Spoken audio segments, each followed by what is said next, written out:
একজনকে চরম ব্রহ্ম জল দিচ্ছে, আমি কি সেই পর্যায়ে পৌঁছতে পেরেছি?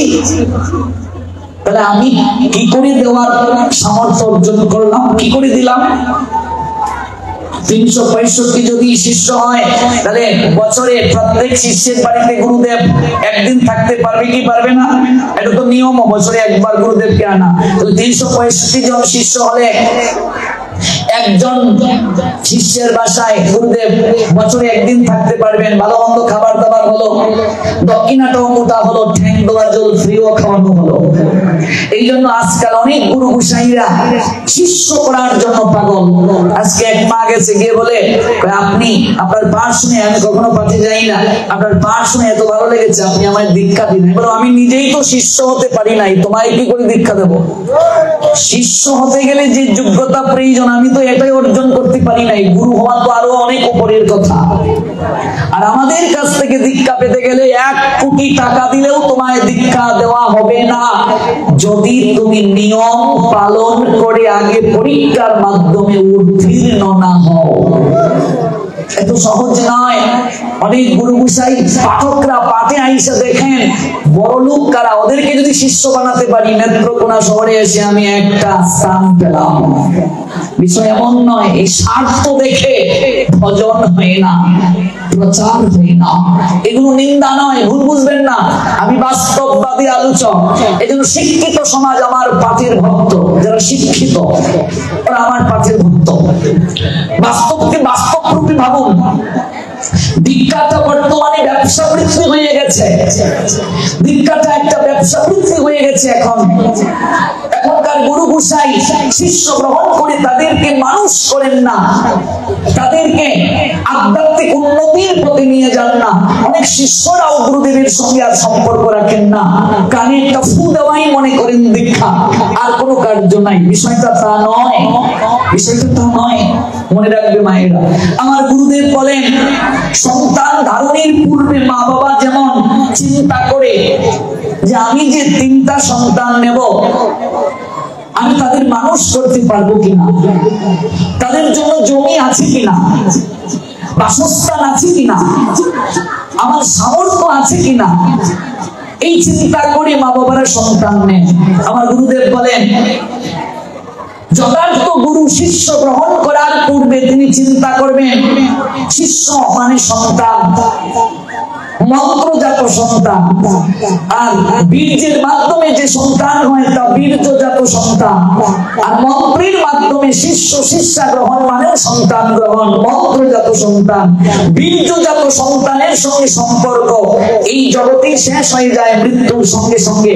আমরা গতকাল একটা গয়ানাথ মিষ্টান্ন ভান্ডারের মিষ্টির ঘটনার মাধ্যমে আপনাদের বুঝিয়ে দিলাম। অর্থাৎ বীর্যজাত সম্পর্ক, রক্তের সম্পর্ক সঙ্গে সঙ্গে শেষ, মৃত্যুর সঙ্গে সঙ্গে। কিন্তু মন্ত্রজাত সম্পর্ক এই জগতে শেষ নয়, পরজগৎ পর্যন্ত সেটি সুদৃঢ় থাকে। এই জন্য গুরু ভাই ভগিনীর সম্পর্কটা রক্তের ভাই বোনের সম্পর্ক থেকেও গভীর। এটা আমার গুরুদেব বলেন। বুঝতে পেরেছো মা? কোন জন্মে তোমরা ছিলে এক জায়গায়, নতুবা এরকম হওয়ার কথা না। আজকাল অনেক গুরু গোসাই দীক্ষা দেওয়ার সময়, সন্তান উৎপাদনের সময় এগুলো ধারণা রাখেন না, অক্ষেত্রে বিক্ষেত্রে বীজ দিয়ে যান। এই জন্য আমার গুরুদেবের খুব অল্প সংখ্যক শিষ্য, সবাইকে দীক্ষা দেন না। অনেক বিচার বিশ্লেষণ করে, অনেক যাচাই বাছাই করে নিয়ম নীতি পালনের পর প্রস্তুত করেন। যেমন দীক্ষা মানে বীজ দেওয়া। বীজ কোথায় দেওয়া হয়?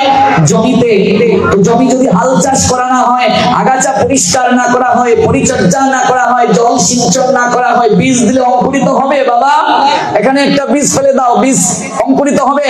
এই দেহটা জমি, এই দেহ জমি কেউ যদি পরিচর্যা না করে, হাল চাষ না করে, জল সিঞ্চন না করে, গুরুদেব এসে একটা কানে বীজ দিয়ে গেলেন, হবে?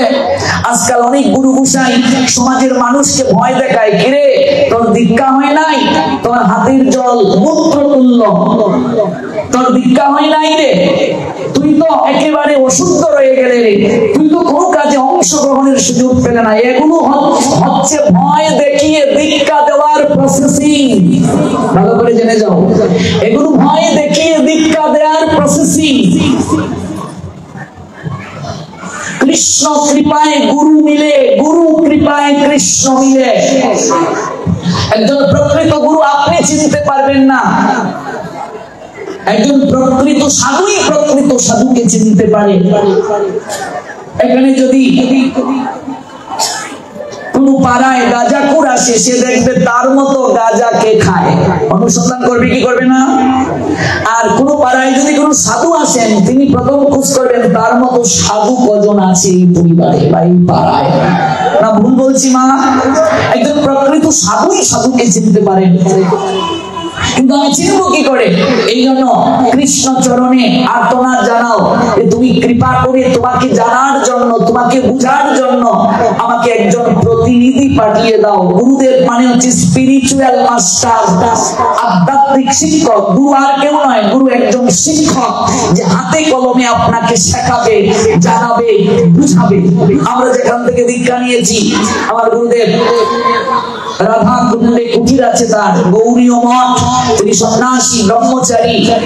যেমন চৈতন্য মঠে তিনি দীর্ঘকাল ব্রহ্মচারী রূপে ছিলেন মায়াপুরে। আমাদের এই ধারায় যারা দীক্ষা নিতে চায় তাদেরকে আগে ধর্ম সম্পর্কে জানতে হবে, রুল পালন করতে হবে, ক্লাস করতে হবে, জমি প্রস্তুত করে তারপর বীজ। সন্তান কমই হোক, কিন্তু শিয়াল কুকুর নয়, মানুষের মতো মানুষ হতে হবে। এটাই হচ্ছে মূল কথা। ভগবানের কাছে প্রার্থনা করুন যে আমাকে একজন প্রকৃত সাধুর সান্নিধ্য আপনি দিয়ে দিন গোবিন্দ, যে আমাকে হাত ধরে আপনার কাছে নিয়ে যাবে। দেখবেন আপনাকে গুরুদেব খুঁজতে হবে না, ভগবানের কাছে প্রার্থনা জানাতে থাকুন, ভগবান আপনার কাছে একজন প্রকৃত সদ্গুরুকে পাঠিয়ে দেবেন, যদি আপনি ঠিকভাবে ডাকতে পারেন তাকে। তার প্রমাণ ভাগবতে ধ্রুব মহারাজ। ধ্রুব মহারাজ তিনি জানতেন না ভগবানকে কি করে ডাকতে হয়, পদ্ম ফলাসূচন হরিকে কি করে ডাকতে হয় তিনি জানতেন না। পিতার কোলে উঠতে গেলেন রাজা উত্তানপাদের কোলে। বিমাতা বলছে তুমি পিতার কোলে উঠতে পারবে না। পিতার কোলে উত্তম তখন ছিলেন, উত্তম হচ্ছে তার সৎ ভাই, যে তুমি যদি পিতার কোলে উঠতে চাও তাহলে আমার গর্ভে জন্ম নাও, হরি আরাধনা করে আমার গর্ভে জন্ম নাও, তাহলেই তুমি পিতার কোলে উঠতে পারবে। ধ্রুব মনে মনে বললেন মা দুজন হতে পারে, কিন্তু বাবা তো একজন, বীর্য তো এক জায়গা থেকে এসেছে, সব বলে কোনো কিছু নাই। এগুলো আমাদের সমাজে আমরা প্রচলন করি। একই বীর্য দ্বারা প্রত্যেকেই সন্তান, জমি আলাদা হতে পারে, বীজ তো একই। যদি অন্য দৃষ্টিতে দেখাটাও অপরাধ। শাস্ত্র বলছে মা যদি দুজন হয় এরপর তাকে অন্য দৃষ্টিতে দেখবে না, বিচারের কাঠ করায় তোমাকে দাঁড়াতে হবে, কারণ বীজ হচ্ছে এক। বীজটা কি এক না? বীজ যদি এক হয় জমি দুটো হতে পারে, আলাদাভাবে দেখা যাবে না। যে আমারও তো পিতার কোলে ওঠার অধিকার আছে, কিন্তু তার হলো না। মায়ের কাছে গেলেন, মা তখন বললেন তোমার ছোট মা ঠিকই বলেছেন, তোমার এই দুঃখ একমাত্র পদ্ম পলাশলোচন ভগবান শ্রী হরি ব্যতীত কেউ দূর করতে পারবে না। মায়ের কাছ থেকে এই কথা শুনে মধ্যরাত্রিতে ধ্রুব চিৎকার করে উঠলেন, কোথায় আছেন পদ্ম পলাশলোচন হরি? তিনি যেহেতু আমার দুঃখ দূর করতে পারেন, তার কাছে আমায় যেতে হবে। ছোট্ট বালক সংসার ছাড়লেন, ছুটলেন, কোথায় আছো পদ্ম পলাশলোচন হরি? তুমি কোথায়, আমায় দেখা দাও। মন্ত্র জানেন না, কিছুই জানেন না, দীক্ষা নিতে হয়, গুরুকরণ করতে হয়, তাও জানা নাই। ডাকছেন নয়নের জলে, যাকে পাচ্ছেন তাকেই বলছেন তুমি কি দেখেছো আমার পদ্ম পলাশলোচন হরি কোথায়? তুমি কি আমার পদ্ম পলাশলোচন হরি? পিছনে যারা কথা বলছে একটু অনুরোধ, দায়িত্ব প্রাপ্ত যারা আছেন একটু বিষয়টি দেখুন, বাচ্চাদেরকে একটু নীরব রাখতে হবে। তুমি কি আমার পদ্ম পলাশলোচন হরি? বৈকুণ্ঠের আসনটা পর্যন্ত নেড়ে গেল ধ্রুবের কান্নায়, নয়নের জলে। লক্ষ্মী বলছে নব তোমার কি হৃদয়ে বিন্দু মাত্র মায়া নাই? অবুঝ বাচ্চা, দুধের বাচ্চাটা ডাকছে, তুমি তাকে দেখা দিচ্ছ না। ভগবান বললেন না, আমি তাকে দেখা দিতে পারবো না, তার দীক্ষা হয় নাই। দেখা দিতে পারবো না, তাহলে তুমি ব্যবস্থা করে দাও। তাই ভগবান নারদকে পাঠালেন ধ্রুবের কাছে। কি শিক্ষা দিলেন ভাগবত? কৃষ্ণ কৃপায় গুরু মিলে। এবার গুরু কৃপায় কৃষ্ণ। নারদ এসে তাকে দীক্ষা দিলেন। নারদকে দেখে বলছেন, তুমি কি আমার পদ্ম পলাশলোচন হরি? বলছেন, না রে বাবা, আমি তোমার হরি নই, তবে হরির কাছে নিয়ে যাওয়ার আমি হলাম প্রতিনিধি, আমি ডাক পিয়ন। দেখবেন আগেরকার সময় যে চিঠি আসতো, পিয়ন কেবল প্রাপকের ঠিকানাটা দেখে চিঠিটা পৌঁছে দিত। চিঠির ভেতরে কি লেখা আছে খুলে কি দেখতো? একজন গুরু হলেন ডাক পিয়নের ন্যায়। তিনি আমাদেরকে আমাদের যে প্রকৃত ঠিকানা সেখানে তিনি নিয়ে যাবেন, হাত ধরে নিয়ে যাবেন তার কাছে। একটা গান আছে, ইউটিউবে সার্চ করে শুনবে, হাত ধরে নিয়ে চলো পথ চিনি না। তিনি হাত ধরে নিয়ে যাবেন আমাদেরকে ভগবানের কাছে। তিনি মাধ্যম, তিনি প্রতিনিধি। কেমন? নারদ ধ্রুবকে দীক্ষা দিলেন। তখনই ধ্রুবের ভগবান শ্রীহরি দর্শন হলো। এখানে আমরা কি শিক্ষা পেলাম? কৃষ্ণ কৃপায় গুরু মিলে, গুরু কৃপায় কৃষ্ণ মিলে। ব্রহ্মাণ্ড ভ্রমিতে কোনো ভাগ্যবান জীব গুরু কৃষ্ণ প্রসাদে পায় ভক্তি লতা বীজ। এই জন্য যথার্থ তত্ত্বদ্রষ্টা সদ্গুরু আপনাকে ভগবানের কাছে নিয়ে যেতে সমর্থ, এবং তিনি যত্রতত্র দীক্ষা দেবেন না, অধিক শিষ্য তিনি গ্রহণ করবেন না। তিনি তার ভজনের পরিমাপ অনুযায়ী শিষ্য গ্রহণ করবেন, নতুবা সেই শিষ্যের সকল পাপ তাকে বহন করতে হবে, গুরুদেবের উপর বর্তায় যাবে। যেমন আপনি সন্তান জন্ম দিলেন, তাকে লালন পালন ঠিকভাবে করতে পারলেন না, পোষণ করতে পারলেন না, শিক্ষা দিতে পারলেন না, সমাজ সংসারের মানুষ কাকে দোষ দেবে? পিতাকে দেবে কি না? গুরুদেব পারমার্থিক পিতা, তার উপর একটা বর্তায় থাকে আমাদের। এই জন্য আমরা যেন ধীরে ধীরে এই বিষয়টির প্রতি গুরুত্ব আরোপ করি, গুরুত্ব নিক্ষেপ করি। কখনো চরণ স্পর্শ করে প্রণাম দেবে না। এই প্রসঙ্গ থেকে এত দূর গেলাম। যার চরণ স্পর্শ করছ তার কাছে প্রণাম রয়ে গেল, গোবিন্দের কাছে গেল না। কেউ যদি আপনাকে প্রণাম দেয়, আপনি তখন বলবেন গুরু পদে, গুরুদেবের কাছে গেল, গুরুদেব সেই প্রণামটা গোবিন্দের কাছে পৌঁছে দেবেন। আর কেউ যদি মনে করে না আমাকে প্রণাম দিয়েছে, তাহলেই সঙ্গে সঙ্গে আমি তোমায় প্রণাম দিলাম, প্রণামটা কি তোমায় দিয়েছি? তুমি আমায় প্রণাম দিলে, আমায় দিয়েছো না, এই চিন্তা রাখা যাবে না। এই জন্য বড়কে ছোট, ছোটকে বড়, এই ভাগবত আসলে এসে আমরা প্রণাম দেই কি দেই না? তখন কি আমরা এই চিন্তা করি? আর এই চিন্তা কখন হবে যে তিনি বয়সে ছোট, আমি তাকে কেন প্রণাম দেবো? এটা হচ্ছে জড় বুদ্ধি। আমরা এই দেহটাকে নিয়ে চিন্তা করছি। গতকাল আমরা অনেক ব্যাখ্যা শুনলাম যে এই দেহটা আমাদের পরিচয় নয়, আমাদের পরিচয় চিন্ময় আত্মা। শুনেছি কি শুনি নাই? এটা আমরা শুনলাম। এই জন্য সনাতন শাস্ত্রে একে অপরকে প্রণাম দিতে পারে, প্রত্যেকেই প্রত্যেককে প্রণাম দিতে পারে। ঈশ্বরীয় সত্তাকে আমরা প্রণাম দিই। চরণ স্পর্শ করবে না। চরণ স্পর্শ যদি হয়েই যায়, হাত দৌত করতে হবে। কেমন? চরণ ধুলি নেওয়ার কথা বলা হয়েছে। তো যেখানে গুরু বৈষ্ণব হেঁটে যাবেন সেখানে তো চরণ ধুলি আছে, ওই জায়গায় একটু ধুলি কণা নিয়ে মস্তকে লেপন করো, অঙ্গে লেপন করো। আর অবশ্যই মায়েরা বাবাজিদের চরণ স্পর্শ করে প্রণাম দেবে না। কোন ব্রহ্মচারীর চরণ মায়েরা স্পর্শ করবে না। কারণ যে কোনো মুহূর্তে তার মাঝে কামনা জাগ্রত হতে পারে। আর যদি এই কার্য হয়, তাহলে যিনি চরণ স্পর্শ করলেন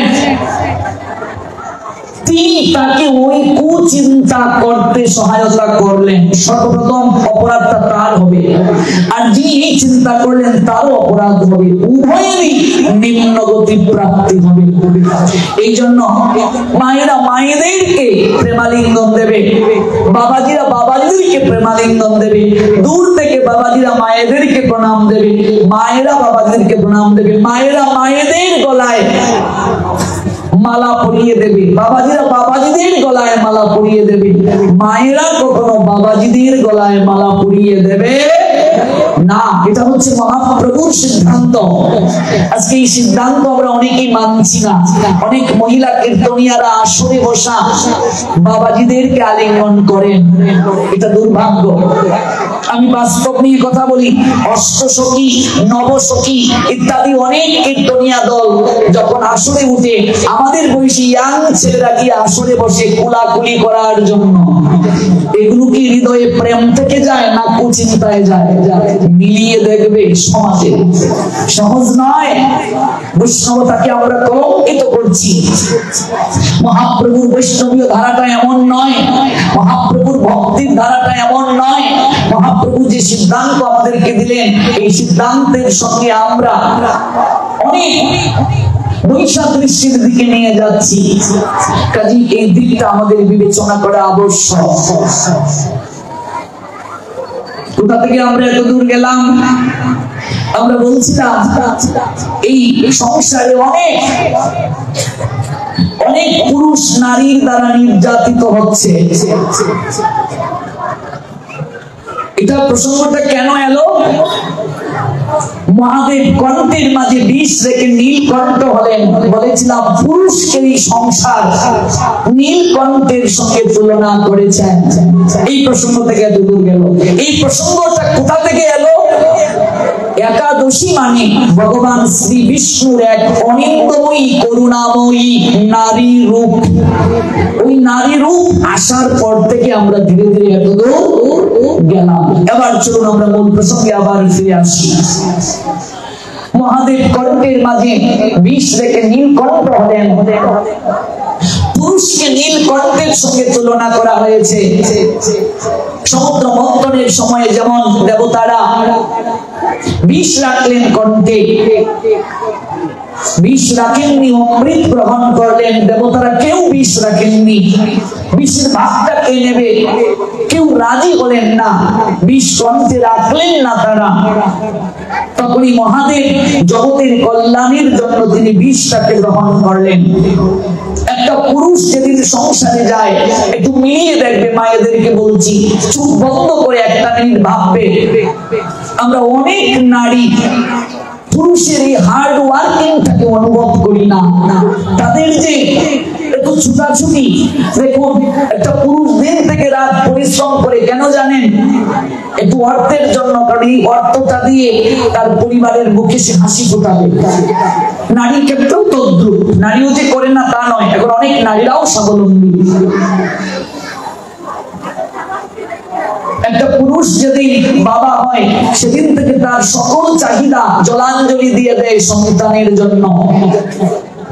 পুরুষ নামক বটবৃক্ষটা, বাবা নামক বটবৃক্ষটা যে সন্তানের জীবনে থাকবে না, সেদিন সে বুঝবে এই সংসারে রুদ্রের তাপ কত ভয়াবহ।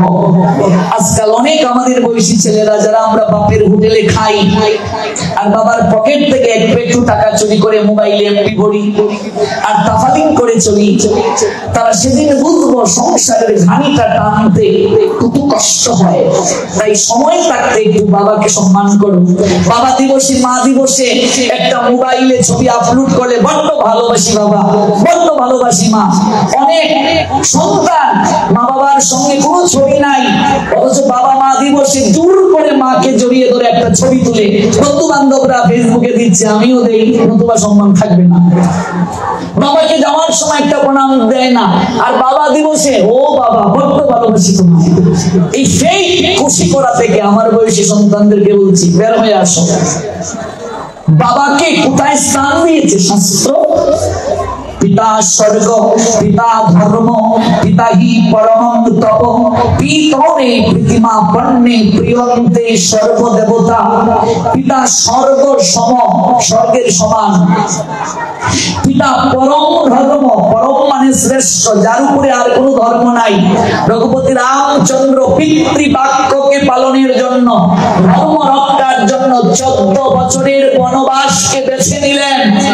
আর আমার বয়সী কুলাঙ্গার সন্তান বাবার এই মেয়ে পছন্দ নয়, আমি বাবাকে বলি তুমি সারা জীবন নিয়ে খাবে না আমি খাবো, আমি খাবো। বাবার মুখে চুন কালি দিয়ে কুলাঙ্গার মেয়ে সংসার ছাড়ে, কুলাঙ্গার মেয়ে বাবা মার মুখে চুন কালি দিয়ে ধর্ম ত্যাগ করে লাভ জিয়াদের করুন সাথে করে। আজ পর্যন্ত জয়টা মেয়ে ধর্ম ত্যাগ করেছে। ওরা কদিন পরই ওয়ার্ড বাড়ির জাম্বুরা হয়ে গেছে, ব্যবহার করার পর টিস্যুর মতো ফেলে দিয়েছে, রুমালের মতো ফেলে দিয়েছে। অনুভব করি না, ভাবি না, চিন্তন করি না পিতা মাতার স্থানটা কোথায়।